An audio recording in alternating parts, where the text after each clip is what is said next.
Dito sa bansa, isa sa mga patok at malaking kitaan ng mga trabaho ngayon ay ang pagiging courier, delivery rider at grab driver. Kaya naman ang iba sa atin ay naghahanap ng maganda, matibay at practical na klase ng sasakyan na maaasahan kahit sa pangmatagalan. At tulad na lamang ng bagong modelong kalalabas sa bansa ngayon na nagmula sa Japanese car automaker. Isang practical na klase ng utility, sulit at napaka-reliable. Sa affordable na presyo nito na kahit sino siguro ay magkaka-interes ng isang bagong modelo na inilabas ng brand na makikilala mo sa pagkakataong ito. Ang lahat ng detalye ay alamin natin kasama ng kabuuang presyo nito. Pero bago yun, syempre, kung bago ka pa lamang po dito sa aking channel, baka naman kaibigan po din yung subscribe button pa rin ang notification bell para naman mag-click pa lagi sa mga video na gagawin ko pa. Alright, simulan na natin to!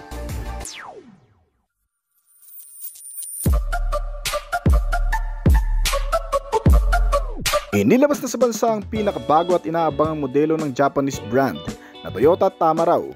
Ito ang isa sa mga nagdala ng pangalan ng brand mula sa pagiging kalidad, mapagkakatiwalaan, matipid at sobrang matibay na klase ng utility. Mula nung una itong inilabas noong 1976. Matagal-tagal na rin mula nang ihinto ang produksyon nito sa bansa. Simula nang inilabas ang bagong platform na IMB at AUB, gaya ng Toyota Revo at Toyota Innova, mga panibagong kasangga ng mamamayan bilang kapalit sa sinaunang Tamaraw. Kaya ngayon sa muling pagbabalik nito, ay talagang kinasabikan ng marami dahil sa subok at talagang kilala na ang pagiging maasahan nito na klase. Ang iconic na nameplate ngayon sa pinakabagong update nito ay mas magugustuhan mo pa daw kaysa sa dati. Hindi lang sa pagiging advanced nito ngayon, kundi sa ilang mga bagay na mas pinagbuti ng brand mula sa panlabas na katangian hanggang sa kaloob-loobang bahagi nito. Kaya naman para mas lubos na maunawaan pa ng marami, ay isa-isay na rin natin mga kaibigan ng mga bagay na meron to ngayon. Kagaya na lamang ng pagkakaroon nito ng makabagong disenyo. Ibang-iba na kumpara sa dati ang kabuuang external na disenyo nito. Pero pinapakita pa rin ang iconic na platform na nagmula sa mga ninuno na minana nito ngayon. Kaya na pagkakaroon ng octagonal shape na front headlamp na mula sa circular shape sa dati at isang rectangular shape na hugis ng buong body build na may matatalas na kanto. Yan naman ng mga sinaunang disenyo ay makikita mo pa rin sa pinakabagong anyo nito, ang Tamaraw 2025 model. Ang bagong Toyota Tamaraw ay nakakuha ng mga advanced na teknolohiya gaya ng nasabi natin sa pagkakaroon ng maraming features na para sa pangkaligtasan pati sa pangseguridad. Meron itong dalawang concept design na pagpipilian, depende sa iyong magugustuhan. Gaya ng isang pickup truck na body type at isang with cabin na klase. Usapang practical, man sa dalawang ito ang piliin mo ay siguradong mapapakinabangan mo pa rin sa kahit saan. Pareho namang versatile ang dalawang klase nito at magagamit mo rin sa hanap buhay, negosyo at kung ano paman. Siyempre yun naman ang main purpose ng modelong ito. Pwedeng pangkargahan ng bagahe o ng mga tao man. Kaya ganun pa rin ang postura, laki ng kabuuang body na parang sa ibang utility. Kaya naman paniguradong lalakas din ang popularity ng Toyota Motor Philippines sa pagkakataong ito. Sa paglabas ng bagong modelo na Toyota Tamaraw ay tiyak na pipilahan din ng marami gaya ng sa ibang mga brand competitor nito. Gaya ng Mitsubishi, Isuzu at Suzuki ay ilan din sa mabentang mga Japanese car automaker dito sa bansa. At ang ilan nga sa mga magiging kakumpetensya nito sa merkado ay ang Mitsubishi L300, Isuzu Travis at Suzuki Carry. Kaya naman, kung nais mong malaman kung karapat-dapat rin nga ba itong Toyota Tamaraw sa mga lineup na yan, ay mas maiging iyo itong pakatutukan hanggang sa katapusan, sapagkat ang bawat detalye na ating babanggitin ngayon ay lubhang mahalaga na tanging itong Toyota Tamaraw 2025 model lamang ang nagdadala.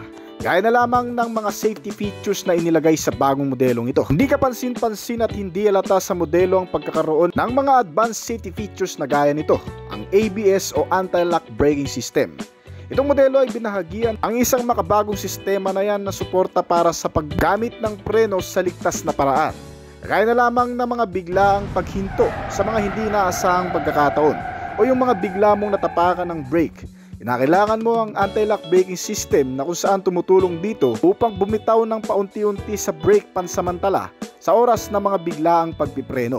na kung saan nagbibigay dito ng mas ligtas at maaasahang paggamit ng brake procedure. Iniiwasan nito ang pagkaskid ng mga gulong na hindi umantong sa pag-ikot o disgrasya ng sasakyan sa kabuuang lakas ng pagpipreno. Isa pa, nakakagulat din na pagkakaroon ng isang safety features na gaya nito na traction control system na inilagay din sa Toyota Tamaraw 2025 model. Isang sistema din na magagamit naman sa isang off-roading, madudulas na kalsada o yung matutubig. Nadidetect ng sistemang ito ang pagkawala ng traksyon ng mga gulong sa oras na malulubak, na kung saan pinipigilan din ito ang kahihinantungan ng pagkawala ng balanse ng pag-ikot ng gulong sa harapan. Pagkawala sa maneuver, di naman kaya pagkadulas ng sasakyan ay automatic nag-a-apply ng preno sa pagkakataong ito upang nang sa ganun ay masiguro ang seguridad ng bawat pasahero. Bukod pa dyan, sinamahan din ito ng stability control system para ma-maintain naman ang stability ng sasakyan sa oras ng mga pakurbadang kalsada o malulubak. Lagyan ito ng driver side airbags, passenger at knee airbags para ligtas ang mga sasakay lalo na sa unahan. Sinamahan din ito ng mga parking sensor para sa mas ligtas naman na pagpapark lalo na sa mga masisikip na parkingan. Meron itong parking sensor sa likuran at may kasama na ring camera for better parking assistant. Dahil kahit gaano kalaki ang modelong ito, ay siguradong mapapanatag ka sa mga oras ng pagpapark. At ang ilan pa sa mga advanced na safety features na inilagay din sa modelong ito ay ang Hill Start Assist Control System. Isang sistema naman na tumutulong para mas mapalakas ang kapit ng preno sa oras na mapapahinto mo ito sa mga pataas na lugar o kalsada. Kung sakaling biglang hihinto o kaya matraffic ka sa ganong klase ng kondisyon, ay automatic pa rin mag-a-apply ng brake o susuportahan ang matinding kapit nito para nang sa ganon ay hindi basta-bastang dumaustos pababa ng kalsada itong modelo. Sinamahan din ito ng speed sensing door lock na kung saan pagdabit nito ang 20 km pataas ay kusang nagsasara o naglalak ang pintuan nito upang nang sa ganun ay hindi basta-bastang mabuksan sa oras na tumatakbo ito ng ganong kabilis. Dahil dito ay talagang ligtas ang mga pasahero nito, lalo na yung mga bata na mahilig magbutingting ng mga pintuan sa oras na tumatakbo. Kasama pa sa ilang mga pangkaligtasan nito ay ang day and night rear view mirror, mga front and side impact beams, crash sensor at mga seat belt na tumutulong upang mas mapanatag ang bawat sakay natin sa araw-araw, lalo na kung gagamitin natin ito sa malalayong biyahe. Kaya naman talagang sobrang upgraded na yan sa pagkakaroon pa lang ng mga bagay na yan. At pag-usapan naman natin ang kabuuang kalidad ng build. Meron itong chassis na sobrang tibay at tatag mula sa pamana ng brand na isang klaseng mapagkakatiwalaang manufacturer dito sa bansa na Toyota.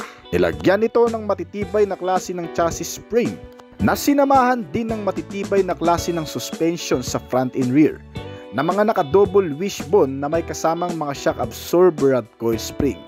Dumaragdag sa pagiging kalmado ng biyahe at komportable sa loob. Mas na-enhance ang capability ng modelo lalo na pati kahit sa malulubak na klase ng kalsadang dadaanan. Meron itong klase ng gulong na naka-tubeless tires na at may kabuuang sukat na 15 pulgada.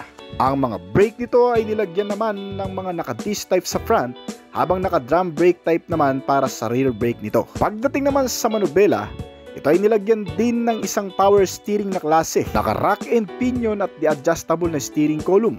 Ay mamaneho ng maayos ang pang-araw-araw na gamit sa pamamagitan ng mga sistemang ikinabit sa manubela nito. Kasama ang kalidad ng makina na may kabuuang detalye na 2.4 diesel engine na may 4-cylinder, 16-valve at dual overhead camshaft na makina. Ito ay ipinares sa isang 6-speed automatic o manual na transmission type na gumagawa ng average na lakas na umaabot ng 148 horsepower at 343 Nm ng torque. Kaya naman ang kabuuang top speed ng modelong ito sa estimated lumalabas na hanggang sa 170 km/h ang magagawa nitong bilis sa actual. Well, hindi lamang siguro yan sa makina, kundi pati na rin sa mga makakagamit nito. Pagdating naman sa interior base compartment, depende pa rin sa klase at itsura ng body ang pipiliin mo.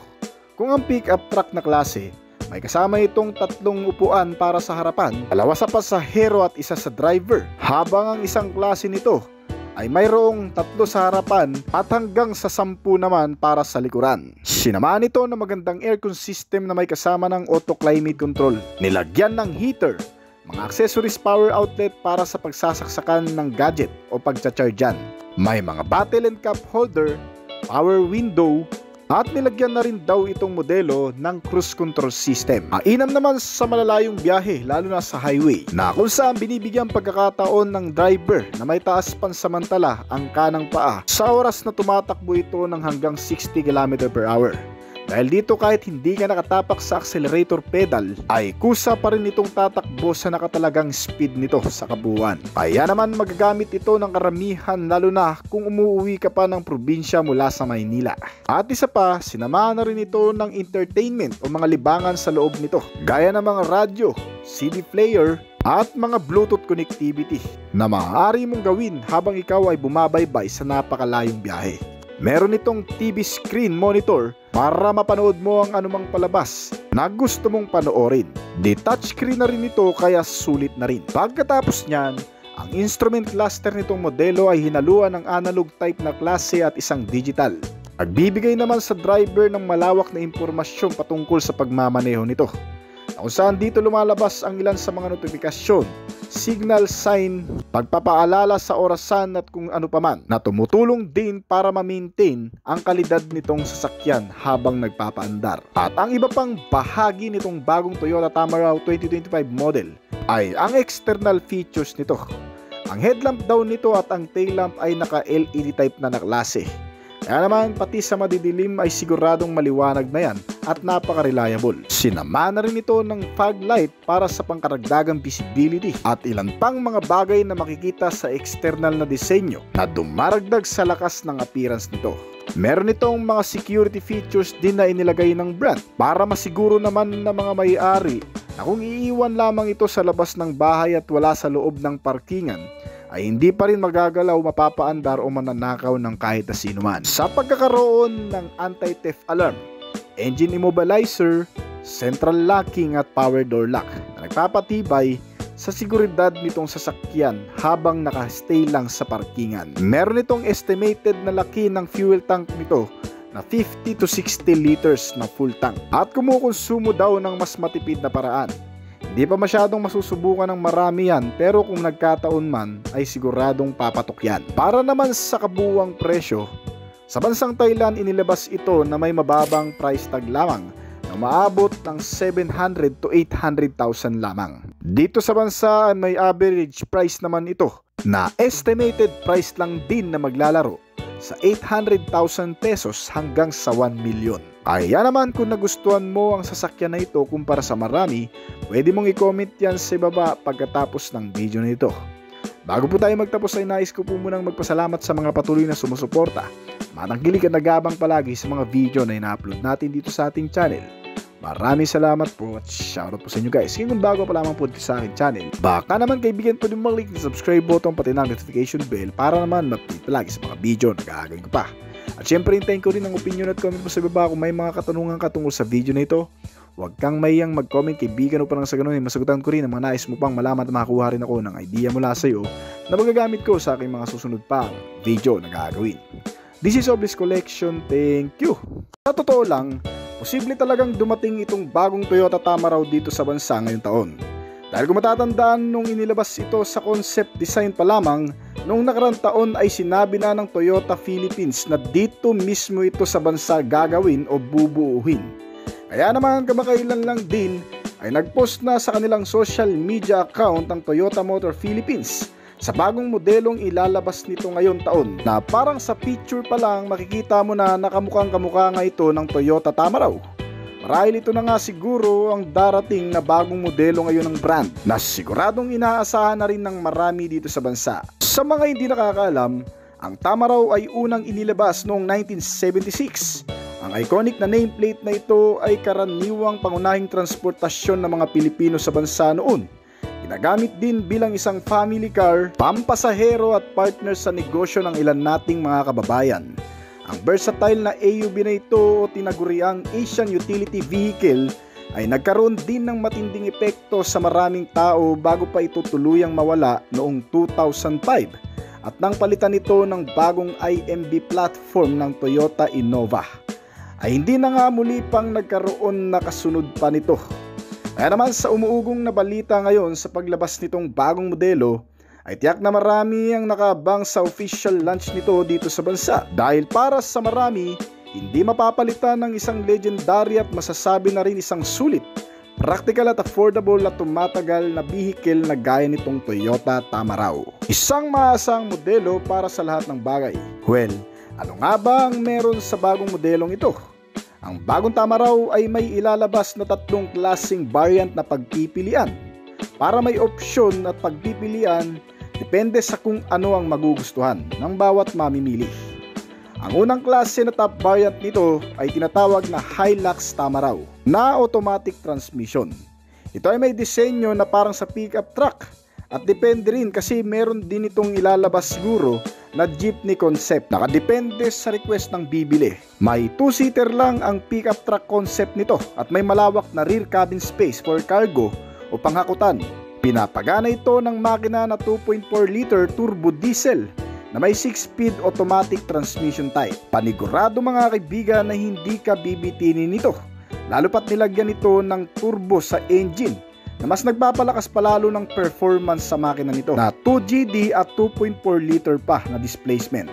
At nailalabas ang nakatagong lakas pa nito sa pagkakaroon naman ng 6-speed variable gear shifting. Sa mga hindi pa nakakaalam, karamihan kasi talaga sa mga nakaturbo na sasakyan ay talagang malakas na at mas mabibilis at may ibibilis pa sa takbuhan. Yung akala mo hanggang dun na lang dahil sa naka 2.4 liter lang, magugulat ka sa bandang huli ay mayroon pa palang na itatagong lakas kung maisasagad mo pa. Ang pangalawa namang variant nito ay para naman sa mga nagnanais ng mas simple at yung mas gusto ng mano-mano at medyo namamahalan sa maintenance ng naka-automatic. Ang Hilux Tamaraw 2.4 turbo diesel engine ang nararapat para sa iyo. Na may 4-speed manual transmission, gaya ng naunang modelo, meron din itong parehong concept design na pwede mong ipalagay dito. Pwedeng pickup truck na may 2-seating capacity o di naman kaya yung isang klase na jeepney concept ay pwede rin naman. Depende pa rin yan sa'yo kung anong body type na magugustuhan mong ipamodify dito. Pwede nga rin itong pang camping van o gawing camper van o di naman kaya family car o delivery van. Mas maganda ito kasi nape-personalize sa kung ano ang kagustuhan. Ang pangatlong variant naman ito ay tinatawag na Hilux Tamaraw SWB na may 2.0 liter gasoline engine at naka 5-speed manual transmission. Ito ang basic specs para sa 3 variant nito na mas mura at mas matipid kumonsumo ng fuel sa lahat. Medyo may kalakasan na rin ng isang ito kung sa arangkada ang pagbabasehan kahit papano, kaya sulit ka na rin dito. Itong 3 klase ng variant ay may pare-parehong disenyo naman at itsura sa harapan. Meron itong malaking front bumper at massive front face design, matapang at malakas, at isang matipunong utility kung pagmamasdan. At nangangako ang modelong ito sa lahat ng makakagamit sa pagiging reliable, functional at multipurpose na klase. Well, yan naman ang maganda sa Toyota brand mga kaibigan. Dahil alam mo na kaagad ang kahihinatnan at dekalidad nitong sasakyan. Bagamat hindi pa man tuluyang inilalabas ay siguradong mapagkakatiwalaan na. Makikita mo rin sa harap ang mga ilaw nito na may simpleng disenyo at napakatibay na rin. Mga naka-LED type na bulb panigurado ang ilalagay sa top variant nito. Pagdating sa headlamp at rear combination lamp nito, meron din itong malalaking klase ng sukat ng gulong, maskuladong side profile at matitibay na rin na suspensions. Yan ang masisiguro sa iyo ng brand pagdating sa bagay na yan. Pagdating sa ilan pang mga katangian na dapat mong abangan sa modelong ito ay ang interior base nito. Marami tayong pwedeng gawin sa bagong maluwag na capacity nito. Pwede mong i-consider na gawing camper van nga ito, pampasahero at pampamilya. Depende sa paggagamitan mo. Sa malawak at magandang nitong seating arrangement ay siguradong makukomportable na rin ang lahat na makakasakay dito. Sa front, meron itong driver and passenger seats at adjustable na mga upuan. Meron din itong infotainment system at napaka-accessible na klase kung saan hindi mahihirapan mag-maneuver ang driver nito dahil sa luwag din ito. Napaka-komportable. Para sa top variant ay nilagyan ng malaking TV screen para naman sa libangan habang nakasakay dito. Not sure kung magkakaroon nga rin ba ito ng Apple CarPlay at Android Auto. pero posible yan. Dahil nga karamihan sa mga inilalabas na ngayon na bagong modelo, kapag may ganitong klaseng monitor screen o mga infotainment system ay nilalagyan na rin ng mga Apple CarPlay at Android Auto. Pero gayunpaman, may mga bagay pa rin ito na hindi pa rin mawawala panigurado sa modelong ito. Gaya ng pagkakaroon nito ng bottle and cup holder, mga USB port outlet socket, mga charging port system, accessory socket, mga bulsa at mga console pocket, compartment storage at audio sound system.